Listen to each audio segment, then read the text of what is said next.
What's going on, guys? Derek here, Southern Lawn Care. Today I'm going to show you a little mod that I put on my L series tractor. This is a L2501, but it'll fit any of the L series in this size, but it's just something that I think should be put on any tractor. It should probably come from the factory, but it didn't.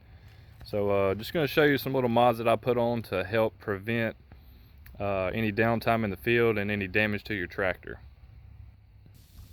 Alright guys, so what I put on today was a skid plate for my loader, valves, HST filter, fuel filter. I'm gonna walk around the other side. Got one for your other filter housing over here. Now, these don't come on here. These filters are totally vulnerable. They're underneath the tractor, and just for some reason, I'm not sure why they don't have guards, but I've seen a lot of guys bust them out in the field and hydraulic oil everywhere, so it's just cheaper to go ahead and get these on. So I'll tell you how I put them on. They're pretty easy. It took about 30 minutes to install these. Got a nice rack on the back too. It took about 30 minutes. You had to drill one hole. It's pretty simple. If you can't install it, you know, I'm sure somebody can do it for you pretty cheap, but it's not very difficult. This is what you're going to need. You need a 1/4 inch drill bit. You're gonna need 2 7/8 sockets. There's my other one. You're gonna need an impact, maybe. You could probably use a smaller impact. You need a 7/16,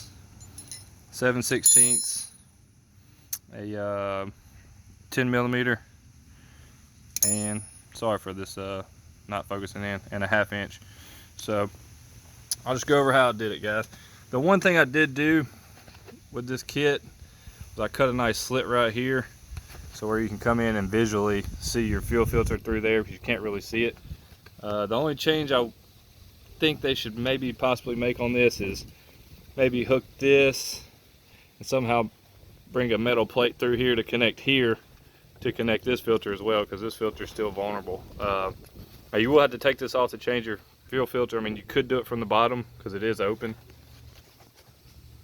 but not sure.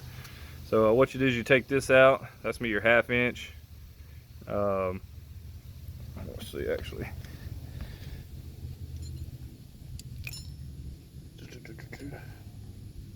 Yeah, that's me, your 1/2 inch. So you'll pull this off 1/2 inch, pull this off 10 millimeter. This will come loose. Slide this baby up. Put this one in hand tight. Put this one in hand tight, crank them both down, they're both done. For this one, I'm gonna put something up top, something underneath, and get that bolt off. I put this plate back on, this little metal ring. I don't think you have to, but I did anyway, and it worked fine. So you're gonna take that off, slide this on, reassemble. Put your lock nut washer on right there. You'll be good to go. And down there, you'll have to drill a hole right there through this plate and through your Kubota plate. There's nothing behind here you can hit that you'll mess up, so don't worry. Just drill that hole. That's a 1/4 inch hole. Put your bolt in, done. Now that is the worst part, is drilling that tiny little hole in there. And that really wasn't even that bad. If you got good drill bits, you'll be fine. On this side, you'll want to put your socket down here, socket up here. Well, actually what I did was put my wrench up here, my impact under here, drilled this off. The bolt comes off. Let me get under here. I'm doing this from my phone, so the quality's not gonna be the best. You'll take this bolt off, and on this side I had to put the silver washer that came on the tractor in between here because it wouldn't fit here.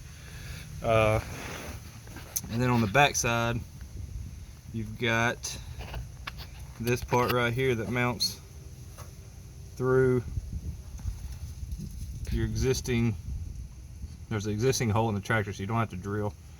I found it easier to put the bolt through this way.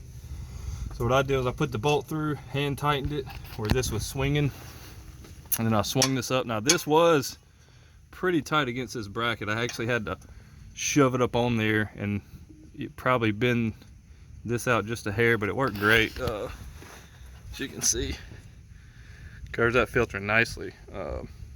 So just a mod I think that everybody should get. I got it from a guy named Zeus Welding. Let me give you his information. This is the guy's information. Take a screenshot of it. I'll put his link in the description. You can find him on Facebook's where I found him. I think it was roughly $300 for all filters shipped, somewhere around there. And sometimes he has little discounts. I paid for all these, so not getting these for free or anything. But I really thought it's a very good addition to these tractors, because I mean these filters are so vulnerable. The other day I was bush hogging and a stick came up and popped my fuel filter, and after that it was time to get these. So like, subscribe, comment. Y'all go check out Zeus Welding, get you some of these filters. I feel like it's a necessity for any one of these tractors. Like I said, if you feel like you can't see through your fuel filter, just get you a grinder. I did this with a grinder blade and just cut a hole through it. I thought about cutting a few more, but one's fine. I mean, once you cut your flashlight on, you can see in there perfect. So like, subscribe, comment, let us know what you want to see in the future. Y'all have a good one. Peace.